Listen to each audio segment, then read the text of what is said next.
ফেনীর নুসরাত হত্যায় মৃত্যুদণ্ডপ্রাপ্ত ১৬ জনের ১০ জনই খালাস, ২ জনের ফাঁসি বহাল, সাজা কমল ৪ আসামির। রংপুরে 4 মার্ডার নিয়ে ধোঁয়াশা, বিচার দাবিতে শিক্ষার্থীদের বিক্ষোভ, সড়ক অবরোধ, জড়িত সবাইকে গ্রেফতারের দাবি।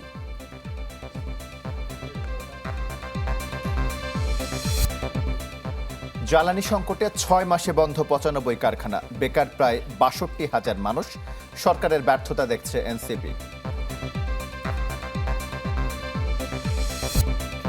আমি বাংলাদেশি, ব্রিটিশ নাগরিকত্ব প্রশ্নে পররাষ্ট্র প্রতিমন্ত্রী। মক্কা প্রতিরক্ষা চুক্তি নিয়ে ইতিবাচক বাংলাদেশ।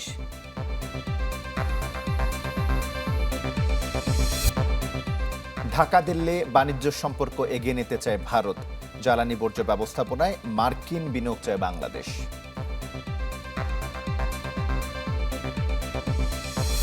ঢাকায় আরও অর্ধশত পয়েন্টে বসছে স্বয়ংক্রিয় ট্রাফিক বাতি, ৪০ মোটর সাইকেল অ্যাম্বুলেন্স নামানোর পরিকল্পনা।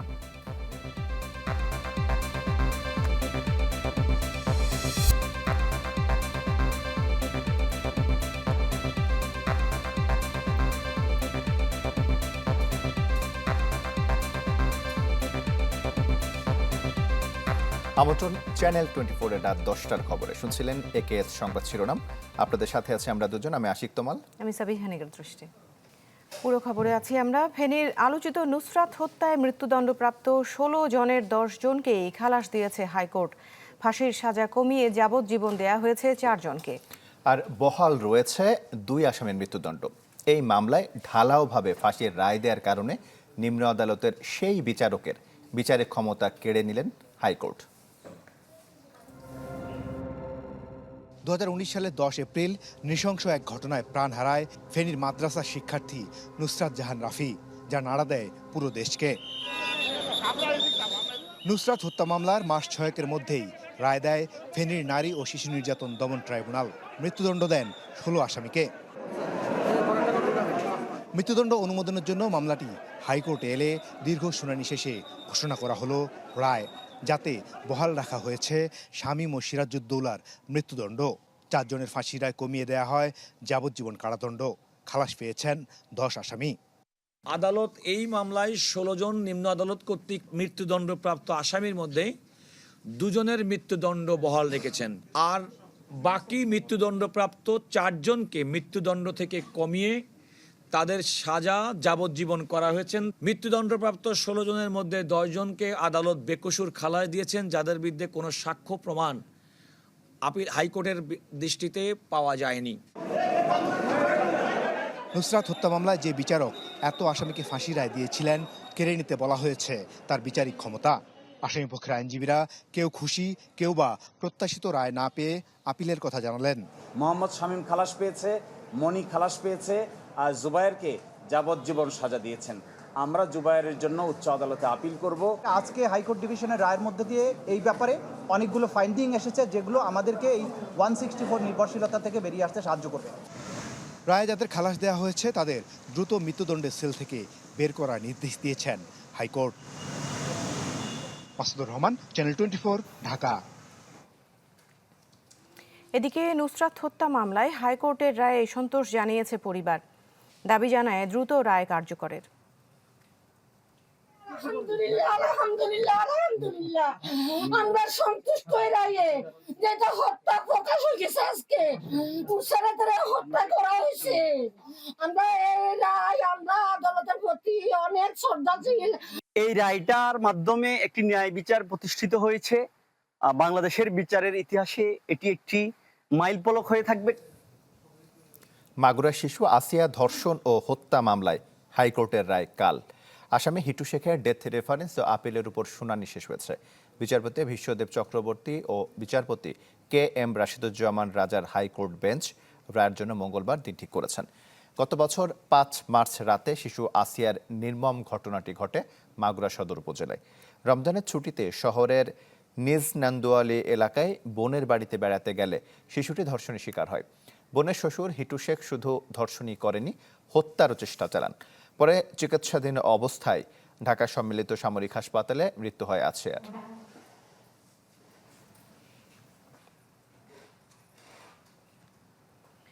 মাদারীপুরের শিবচরে মাকে ধর্ষণের পর হত্যা এবং সন্তানকে নদীতে ফেলে দেওয়ার 5 দিন পর উদ্ধার হয়েছে শিশুটির মরদেহ।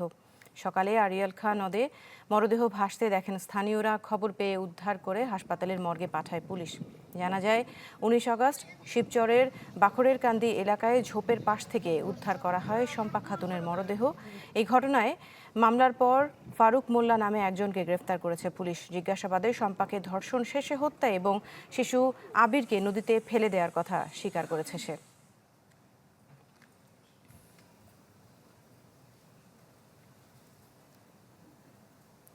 রংপুরে 4 খুন নিয়ে নানা প্রশ্ন ও সন্দেহ দানা বেঁধেছে জনমনে। পুলিশের দাবি মানতে পারছেন না অনেকে। তবে হত্যার দায় স্বীকার করে আদালতে স্বীকারোক্তি দিয়েছে গ্রেপ্তার দুজন। এমন অবস্থায় প্রকৃত রহস্য উদ্ঘাটন ও দোষীদের বিচার দাবিতে আজও বিক্ষোভ করেছেন শিক্ষার্থী ও স্থানীয়রা। কয়দিন আগেও মুখরিত ছিল রংপুর নগরীর মাছুয়াপাড়ার এই বাড়ি। হাসি ঠাট্টায় মেতে থাকতেন গণপতি চক্রবর্তী ও তার পরিবার। শনিবার রাতে উদ্ধার হয় পরিবারের 4 জনের মরদেহ। তবে এখনও বাড়ির সামনে এলাকাবাসীর ভিড়। হত্যাকাণ্ডে গ্রেপ্তার 2 আসামি স্বীকারোক্তিমূলক জবানবন্দি দিয়েছে আদালতে। তবু এলাকাবাসীর মনে দানা বেঁধেছে নানা প্রশ্ন। অনেকের দাবি গ্রেপ্তার সিদ্ধার্থ ও মুগ্ধ মাদক সেবন করেন না।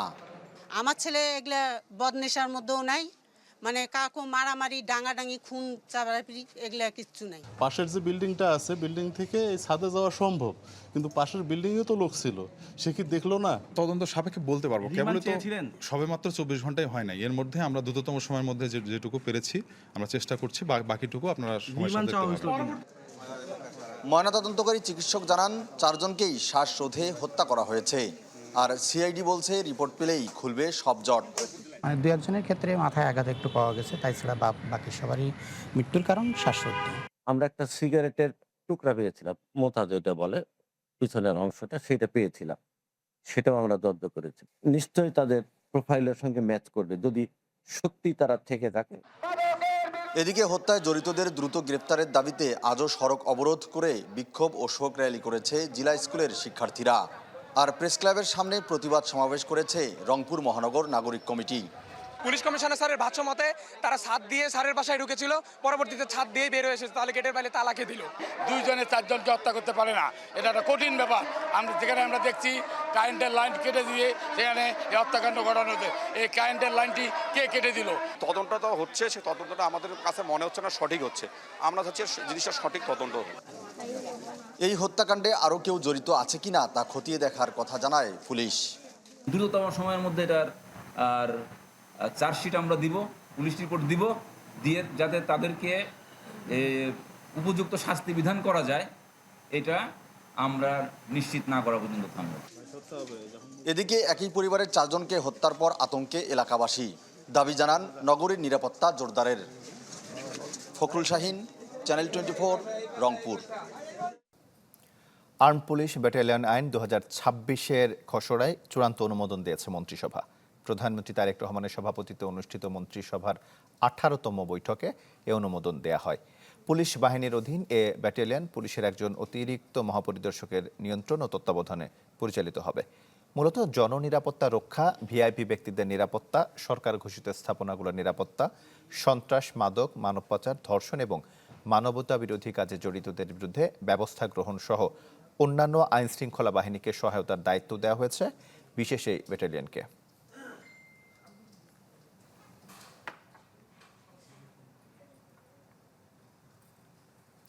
বর্তমান বৈশ্বিক জ্বালানি সংকটে সৌদি আরবকে বাংলাদেশের পাশে থাকার আহ্বান জানিয়েছেন রাষ্ট্রপতি মির্জা ফখরুল ইসলাম আলমগীর। দুপুরে রাষ্ট্রভবনে সৌদি রাষ্ট্রদূত ডক্টর আবদুল্লাহ জাফর এইচ বিন আবিয়ার সাথে সৌজন্য সাক্ষাতে এই আহ্বান জানান তিনি। এ সময় 2 দেশের সরকারি ও বেসরকারি পর্যায়ে বাণিজ্য ও বিনিয়োগ বাড়ানোর উপর গুরুত্ব আরোপ করেন তারা। সৌদি বাদশাহ সালমান বিন আব্দুল আজিজ ও ক্রাউন প্রিন্স মোহাম্মদ বিন সালমানকে বাংলাদেশ সফরের আমন্ত্রণ জানান মির্জা ফখরুল ইসলাম আলমগীর। রাষ্ট্রপতির সাথে সৌজন্য সাক্ষাৎ করেছেন প্রধান বিচারপতি জুবায়ের রহমান চৌধুরী। সাক্ষাৎকালে তিনি সুপ্রিম কোর্টের বিভিন্ন কার্যক্রম, আদালত পরিচালনার বিষয়াদি ও বিদ্যমান চ্যালেঞ্জ সম্পর্কে রাষ্ট্রপতিকে অবহিত করেন।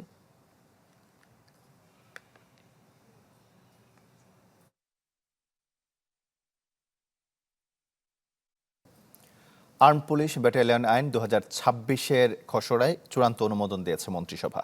প্রধানমন্ত্রী তারেক রহমানের সভাপতিত্বে অনুষ্ঠিত মন্ত্রিসভার 18তম বৈঠকে এ অনুমোদন দেয়া হয়। পুলিশ বাহিনীর অধীন এ ব্যাটালিয়ন পুলিশের একজন অতিরিক্ত মহাপরিদর্শকের নিয়ন্ত্রণ ও তত্ত্বাবধানে পরিচালিত হবে।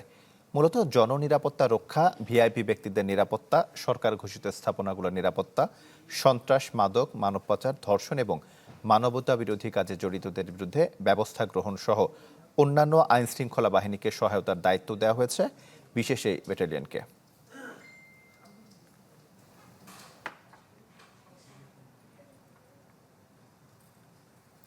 বর্তমান বৈশ্বিক জ্বালানি সংকটে সৌদি আরবকে বাংলাদেশের পাশে থাকার আহ্বান জানিয়েছেন রাষ্ট্রপতি মির্জা ফখরুল ইসলাম আলমগীর। দুপুরে রাষ্ট্রভবনে সৌদি রাষ্ট্রদূত ডক্টর আবদুল্লাহ জাফর এইচ বিন আবিয়ার সাথে সৌজন্য সাক্ষাতে এই আহ্বান জানান তিনি। এ সময় দুই দেশের সরকারি ও বেসরকারি পর্যায়ে বাণিজ্য ও বিনিয়োগ বাড়ানোর উপর গুরুত্ব আরোপ করেন তারা। সৌদি বাদশাহ সালমান বিন আব্দুল আজিজ ও ক্রাউন প্রিন্স মোহাম্মদ বিন সালমানকে বাংলাদেশ সফরের আমন্ত্রণ জানান মির্জা ফখরুল ইসলাম আলমগীর। রাষ্ট্রপতির সাথে সৌজন্য সাক্ষাৎ করেছেন প্রধান বিচারপতি জুবায়ের রহমান চৌধুরী। সাক্ষাৎকালে তিনি সুপ্রিম কোর্টের বিভিন্ন কার্যক্রম, আদালত পরিচালনার বিষয়াদি ও বিদ্যমান চ্যালেঞ্জ সম্পর্কে রাষ্ট্রপতিকে অবহিত করেন।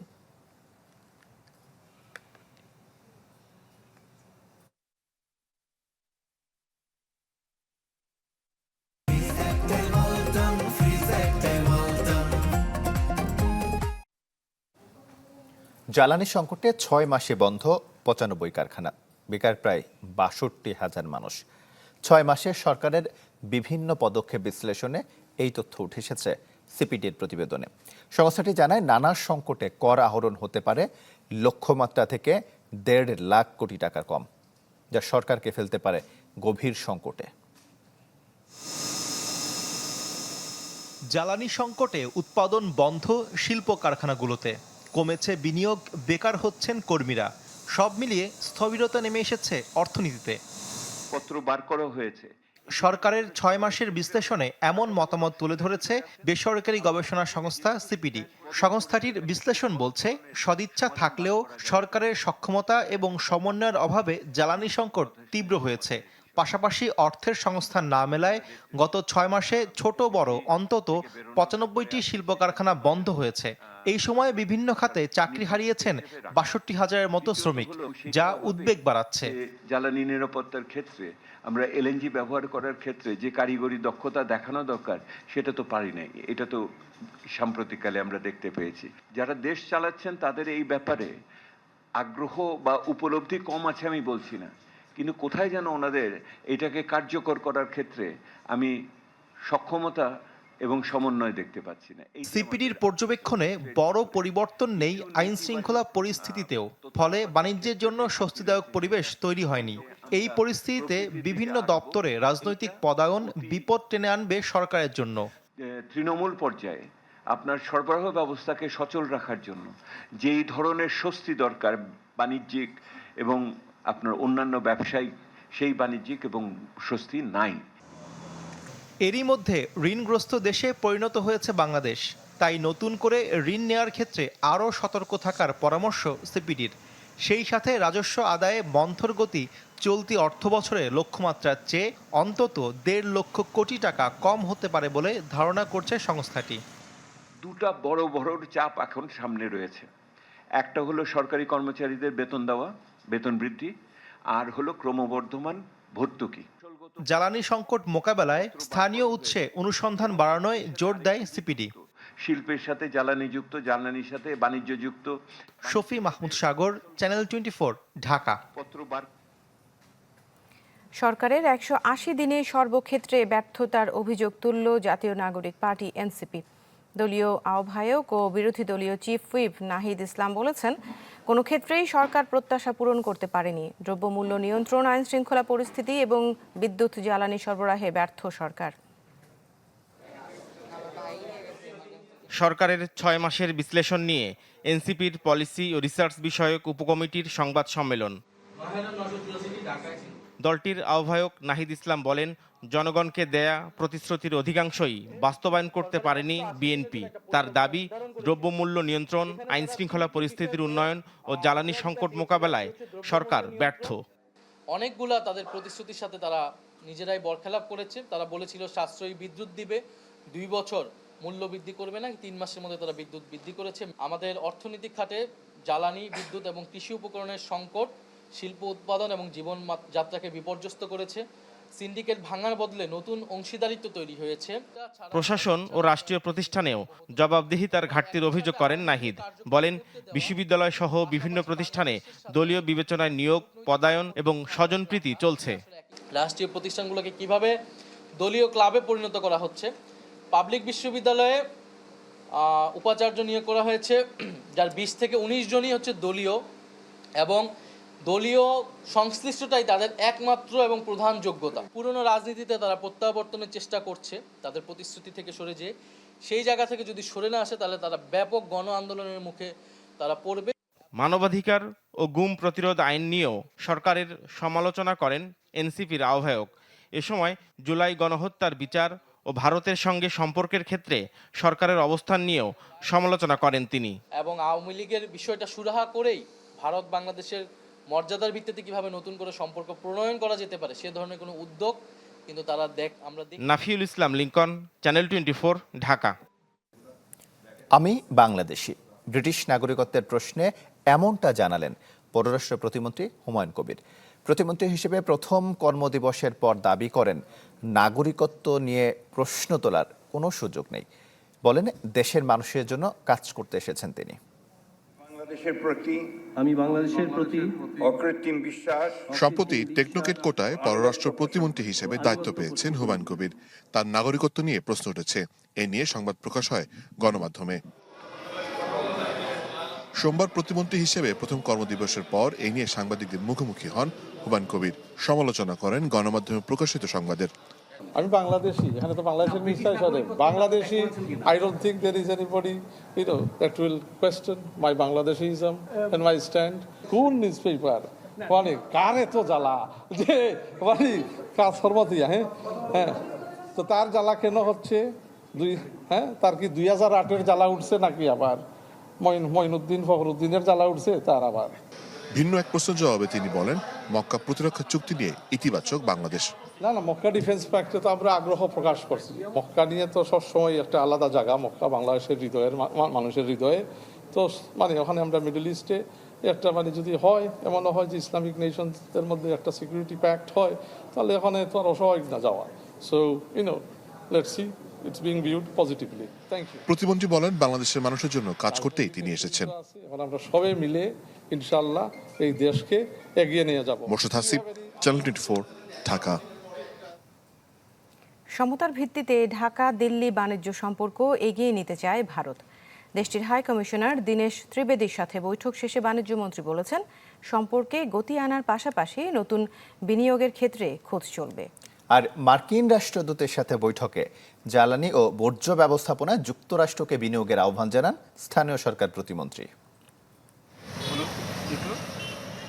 বাংলাদেশ ভারত কূটনৈতিক সম্পর্কে নতুন সমীকরণ তৈরি হলেও থমকে যায়নি যোগাযোগ। স্বার্থ সংশ্লিষ্ট বিষয়ে দুপক্ষই যা অব্যাহত রেখেছে। সচিবালয়ে বাণিজ্য মন্ত্রীর সাথে দেখা করেন ভারতীয় হাইকমিশনার। পরে খন্দকার আব্দুল মুক্তাদির জানান, দুদেশের বাণিজ্যিক সম্পর্ক নিয়ে বিস্তারিত আলোচনা হয়েছে সাক্ষাতে। ইকোনমিক ইন্টারেস্টটা আমাদের দেখতে হবে, কারণ ইকোনমিক ইন্টারেস্ট মানে হচ্ছে আপনি দুই দেশের ভোক্তাকে অধিকতর প্রতিযোগিতামূলক মূল্যে, কম মূল্যে তার পণ্য বা সেবা ভোগ করার সুযোগ করে দেবেন। তো এই সমস্ত প্রক্রিয়ার মধ্যে দিয়ে বাণিজ্যিক সম্পর্কের মধ্যে গতি আনা, ক্রমাগত এগিয়ে নিয়ে যাওয়া, নতুন বিনিয়োগের সুযোগ এবং ক্ষেত্র খোঁজা, এটি একটি বহমান প্রক্রিয়া, এটি চলতে থাকবে। সাংবাদিকদের প্রশ্নে দীনেশ ত্রিবেদী বলেন, রাজনীতি তার নিজের পথে চলবে, কিন্তু নিজেদের স্বার্থেই এগিয়ে নিতে হবে ব্যবসায়িক সম্পর্ক। সবসময় আমি বলি যে ডেমোক্রেসিতে ইস্যু থাকবে, আর অন্য হচ্ছে মানুষের কি চায়, আর ওইটা হচ্ছে উন্নয়ন। উন্নয়ন ছাড়া কিছু হতে পারে না। Let it take its own time and let us work together for each other's people. Bangladesh is a vibrant, sovereign, independent country. So is India. Nobody is big, nobody is small, all are equals, and we have to work on that footing. এদিন সচিবালয়ে স্থানীয় সরকার মন্ত্রী doctor Abdul Moin খান ও প্রতিমন্ত্রী মীর শাহে আলমের সাথে সৌজন্য সাক্ষাৎ করেন মার্কিন রাষ্ট্রদূত। ব্রিফিংয়ে প্রতিমন্ত্রী জানান, নবায়নযোগ্য জ্বালানি ও বর্জ্য ব্যবস্থাপনায় যুক্তরাষ্ট্রের ব্যবসায়ীদের বিনিয়োগের আহ্বান জানানো হয়েছে ব্রেন্ট ক্রিস্টেনসেনের মাধ্যমে। তাদের দেশের ব্যবসায়ীরা আমাদের এখানে কি ধরনের ইনভেস্টমেন্ট করতে পারে। আমরা বলেছি যে আমাদের এখানে water supply, waste management, renewable energy, এই বিষয়গুলোতে আমরা নোটিশ করেছি যে তারা ইনভেস্ট করতে পারে পিপিপি মডেলে। তিনি জানান, সরকারের নেওয়া উদ্যোগের প্রশংসা করেছেন মার্কিন রাষ্ট্রদূত। কথা হয়েছে সরকারের নীতি ইশতেহার বাস্তবায়নের অগ্রগতি নিয়েও। স্বপ্নিল শাহরিয়ার শিশির, চ্যানেল 24,